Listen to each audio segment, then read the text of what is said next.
আমাৰ আপোনালোকে জানেই যে মৰিগাঁও পুলিচে বিগত প্ৰায় ১.৫ বছৰে চাইবাৰ অপৰাধী অৰ্থাৎ যিসকল ফাইনেন্সিয়েল ফ্ৰডষ্টাৰ এইসকলৰ বিৰুদ্ধে ধাৰাবাহিকভাৱে অভিযান চলাই আছে।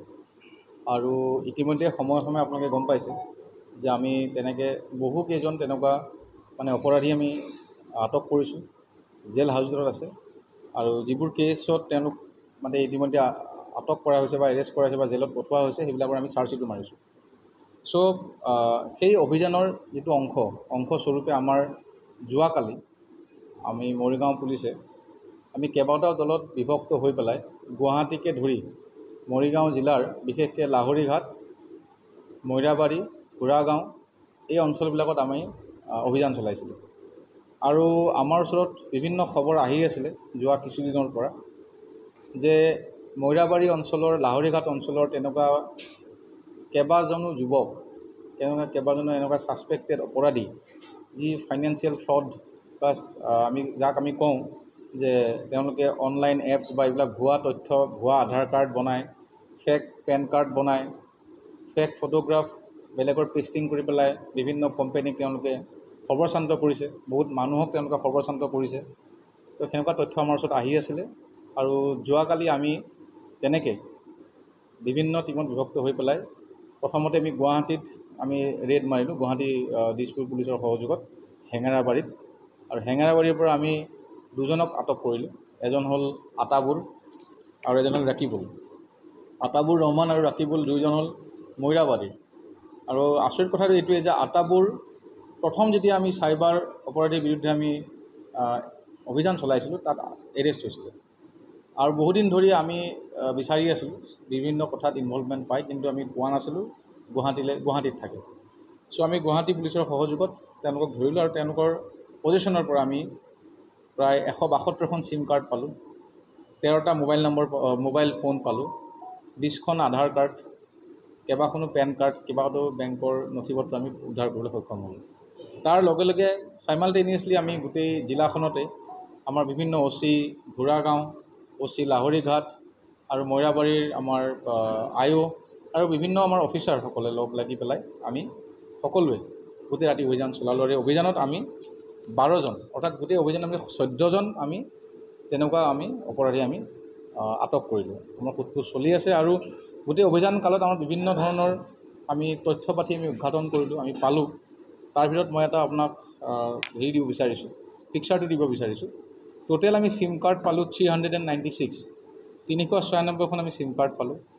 বিভিন্ন মানুহৰ নামত, যিসকল মানুহৰ নাম ঠিকনা দেখিলেই লাহৰীঘাট বা মৈৰাবাৰী বুলি ক'ব নোৱাৰে, তেনেকুৱা আমি ATM কাৰ্ড পাইছোঁ 25খন। মোবাইল ফোন আমি পাইছোঁ সৰ্বমুঠ 34টা মোবাইল ফোন, লেপটপ 3টা, চেকবুক পাইছোঁ 14খন, ফেক পেন কাৰ্ড পাইছোঁ 11খন, আৰু 4 হুইলাৰ আমি 2খন আমি জব্দ কৰিবলৈ সক্ষম হৈছোঁ। এতিয়াও আমাৰ সোধপোছ চলি আছে। আৰু যিসকলক আমি ইতিমধ্যে আটক কৰিছোঁ, আমি তেখেতসকলক অনাৰেবল কোৰ্টৰ সন্মুখত প্ৰডিউচ কৰিম।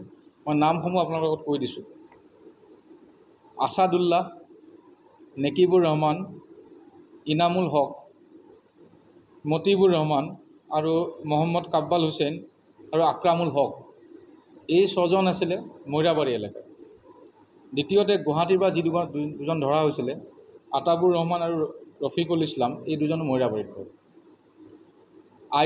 আয়ুব ৰিহান ছিদ্দিকী, আফজালুৰ ৰহমান, মেহেদী আলম, বহুদিন ধৰি পলাই আছিল মেহেদী আলম, শামীম আহমেদ, এই 4গৰাকী হ'ল ঘোঁৰাগাঁও থানাৰ অন্তৰ্গত এৰিয়া, খলিহামাৰী পথাৰৰ 4জন। লাহৰীঘাট থানাৰ অন্তৰ্গত আছে জুবেৰ আহমেদ আৰু হাফিজুল ৰহমান। এই হাফিজুল ৰহমান বোলাজনে এক্সিছ বেংকৰ যিটো ক্ৰেডিট কাৰ্ড ফ্ৰড হৈছিলে তাত তেওঁৰ ইনভলভমেণ্ট আছে। আৰু আমি প্ৰথম যিখিনি আমাৰ প্ৰিলিমিনেৰী তথ্য আমি ৰাতি ইনভেষ্টিগেশ্যন কৰিছোঁ বা এতিয়া কৰি আছোঁ, এই গোটেই টীমটোৱে, গোটেই গ্ৰুপটোৱে বিভিন্ন অপৰাধৰ লগত তেওঁলোক জড়িত। ফাইনেন্সিয়েল যিবিলাক ফ্ৰড, ফাইনেন্সিয়েল যিবিলাক ক্ৰাইম আছে, এইবিলাকৰ লগত তেওঁলোক জড়িত হৈ আছে। আমি ইতিমধ্যে বিভিন্ন তথ্য গোটাইছোঁ। আপোনালোকে দেখিছে চিম কাৰ্ড, কিমান আমি চিম কাৰ্ড পাইছোঁ, আৰু গোটেইখিনি গুৱাহাটীৰ পৰা ৰিকভাৰ হৈছে। গতিকে এইটো আমি তদন্ত কৰি আছোঁ। গতিকে আমাৰ ক'বলগীয়া এইটোৱে কথা যে আমাৰ অভিযান আমি চলাই আছোঁ আৰু চলি থাকিব। একদম স্পষ্ট আৰু ক্লিয়াৰ মেছেজ, যিসকল অপৰাধীয়ে, যিসকল এনেকুৱা চাইবাৰ ক্ৰিমিনেলে এই কাম ইয়াতে কৰি আছে, সেইবিলাকৰ বিৰুদ্ধে আমাৰ অভিযান চলি আছে, চলি থাকিব। আৰু সেই এলেকাৰ ৰাইজে আমাক যথেষ্টখিনি সহায় কৰিছে। মই আগতেও কৈ আছোঁ, যোৱাকালি অভিযানতো আমাক সহায় কৰিছে। বিভিন্ন সময়ত তেখেতসকলে আমাক তথ্য পাতি দি আছে। ৰাইজ এতিয়া সজাগ হৈছে। ওচৰৰ পাজৰৰ তেনেকুৱা মানুহৰ এক্টিভিটিছবিলাক দেখিলে আমাক ইমিডিয়েটলি ইনফৰ্মেশ্যন দিয়ে। আৰু মই এই চেগতে ৰাইজক মই ধন্যবাদ জনাইছোঁ, সেই এৰিয়াৰ ৰাইজক, যে যিসকলে এনেকুৱা ধৰণৰ ইনফৰ্মেশ্যন আমাক দি আছে। আৰু আমাৰ যিটো টীম কালি চবেই লগ লাগিলে আৰু গোটেইখিনি আমাৰ SP ছাৰে ছুপাৰভিজন কৰি আছিলে, আৰু ছাৰে নিৰ্দেশতে আমি গোটেইখিনি কাম কৰি আছিলোঁ। আৰু এইখিনি আমাৰ পৰা ক'বলগীয়া। অহাকালি তেওঁলোকক আমি কোৰ্টত প্ৰডিউচ কৰিম। এতিয়া আমি দেখিছোঁ যে ইয়াত এক্সিছ বেংকৰ কথাটো কৈছোঁ, এক্সিছ বেংক ক্ৰেডিট কাৰ্ডৰ যিটো কথা 10 কোটি টকাৰ এটা হেৰি হৈছে বুলি আমাক তেওঁলোকে কমপ্লেইন কৰিছিলে। এক্সিছ বেংক আছে, পিৰামল আছে। পিৰামলৰ 2জন পলাই থকা আসামী আমি ধৰিবলৈ সক্ষম হৈছোঁ। পিৰামল আপোনালোকে গম পায়, পিৰামলত ধৰিছিলোঁ। তাৰোপৰি আৰু নতুন এটা আছে ওৱান কাৰ্ড বুলি, নতুন ওৱান কাৰ্ডৰ এটা এপছ আছে, তাৰ মানুহ আমি ধৰিছোঁ। আৰু এই গোটেইখিনিৰ মডাছ অপাৰেণ্ডি একেটাই। এওঁলোকে গৈ বেলেগৰ পেন কাৰ্ড, আধাৰ কাৰ্ড সংগ্ৰহ কৰে, বাহিৰত গুচি যায়, কৰি পেলাই ইয়াতে আহি, যিহেতুকে এইবিলাক ডিজিটেলি তেওঁলোকে ক্ৰাইমটো কৰে। মোবাইল ফোন চিম কাৰ্ডবিলাক মাজতে বন্ধ হৈছিলে, আকৌ এতিয়া লাহে লাহে চিম কাৰ্ড তেওঁলোকে ক'ৰ পৰা পাইছে, এটা প্ৰকিউৰমেণ্ট ক'ৰ পৰা কৰিছে, আমিতো কৰিব লাগিব। আৰু এই জেগাত তেওঁলোকে থকা নাই। এতিয়া তেওঁলোকৰ জেগাটো আছে বাহিৰত, আউটছাইড মৰিগাঁও ডিষ্ট্ৰিক্ট। 2 এদিন যেতিয়া ইয়াত আহিব, ইয়াত সকলোখিনি বস্তু গোটাই মেলি লৈ গৈ পেলাই ক্ৰাইমটো কৰি থাকে। গতিকে নাই, এইটো বেলেগ গ্ৰুপ। ইয়াতে আপোনাৰ এটা কথাই মই ক'ব খুজিছোঁ, বিগত 1.5 বছৰত মই তাত পৰিসংখ্যা দিব খুজিছোঁ। বিগত 1.5 বছৰত আমি 200তকৈ অধিক এনেকুৱা ধৰণৰ আমি অপৰাধী আটক কৰিছোঁ, 200তকৈ অধিক।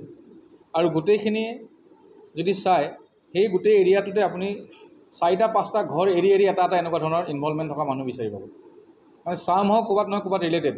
কোনোবাই যদি প্ৰিণ্টাৰটো দি হেল্প কৰিছে, কোনোবাই ফটো ষ্টেট কৰিছে, কোনোবাই কাৰোবাৰ ফটো পেষ্টিঙত হেল্প কৰিছে, চাম হওক কানেক্টেড হৈ আছে। আৰু এই গ্ৰুপটোৰ কাৰণে সেই এৰিয়াৰ মানুহবিলাকেও আমাক কৈ থাকে যে ছাৰ, আমি যথেষ্টখিনি বদনামী হৈছোঁ, আমাৰ ইয়াতে এনেকুৱা কাম কৰি আছে।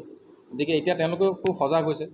আৰু আমি আশা কৰিছোঁ যে অনাগত যিবিলাক সময় আহি আছে, যিবিলাক এনেকুৱা ইনভলভ হৈ আছে বা যাৰ বিৰুদ্ধে আমি তথ্য প্ৰমাণ পাম, তাৰ বিৰুদ্ধে আমাৰ একশ্যন হ'ব। মই এটা কথা জনাব কৈছোঁ, ইতিমধ্যে আমাৰ যিবোৰ কেছ অলৰেডি ৰেজিষ্টাৰ্ড হৈছিলে, তাৰ কিছুসংখ্যক কেছৰ আমি চাৰ্জশ্বিট মাৰিবলৈ সক্ষম হৈছোঁ। নাই, এইটো আমি কোম্পেনীকো আমি চিঠি লিখিছোঁ, আমি DOTলৈ চিঠি লিখিছোঁ যে এনেকৈ চিম কাৰ্ড কেনেকৈ আহি আছে। আমি ভোডাফোন, মেক্সিমাম যদি চাই ভোডাফোন আছে, জিঅ' আছে, এয়াৰটেল আছে, আমি চবলৈ চিঠি লিখিছোঁ। মাজতে বন্ধ হৈছে, DOTলৈ আমি চিঠি লিখিছোঁ। আমি মাজতে গম পাই আধাৰ এনৰোলমেণ্ট চেণ্টাৰৰ মানুহ ধৰিছোঁ, য'ত আধাৰটো ভুৱাকৈ বনায়। গতিকে আমি কাম কৰি আছোঁ, আমি লিখি আছোঁ, একশ্যনো টু চাম এক্সটেণ্ট হৈ আছে। আৰু মই ভাবোঁ যে আমি পাব্লিক এৱেৰ হ'ব লাগিব এইবিলাক ক্ষেত্ৰত। ৰিচেণ্টলি আমাৰ ওচৰত এক্সিছ বেংক আহিছে। ৰিচেণ্টলি এক্সিছ বেংকে FIR দিছে। তেওঁলোকৰ 10 কোটি টকা এটা মানে তেনেকৈ ক্ৰেডিট কাৰ্ড ফ্ৰড বনাই পেলাই তেওঁলোকক লুটিছে বুলি আমাক পাইছে। আৰু সেইটোৰ ওপৰত বেছ কৰি আমি ইতিমধ্যে 38জন মানুহ আমি এৰেষ্ট কৰিছোঁ। আৰু মই এটা পৰিসংখ্যা দিব খুজিছোঁ, লাষ্ট 6 মাহত, জানুৱাৰীৰ পৰা আজিলৈকে লাষ্ট 5 মাহত আমি প্ৰায় more than 60তকৈ আমি অধিক মানুহ ধৰিছোঁ। আপোনালোকে গম পায়েই আছে, আমি কেতিয়াবা এজন ধৰিছোঁ। মানে কণ্টিনিউৱাছ ড্ৰাইভ আমাৰ চলি আছে। সপ্তাহত 1 বা 2জন আমি মানুহ ধৰি আছোঁ। যদি আপোনালোকে চাই আমাৰ যিবিলাক হেৰি আছে, আমি এনেকৈ পোৱা নাই, কিন্তু আপোনালোকে আমাৰ যিবিলাক হেণ্ডেল আছে, টুইটাৰ X হেণ্ডেল হওক, ছ'চিয়েল মিডিয়াত চাব, আমি কৰি আছোঁ। আৰু এবাৰ নিৰৱচ্ছিন্ন এটা এইটো প্ৰচেষ্টা, সকলোবোৰ ক্ৰাইমত যিমানবোৰ আছে অপৰাধ, তাৰ বিৰুদ্ধে আমাৰ একশ্যন চলি আছে।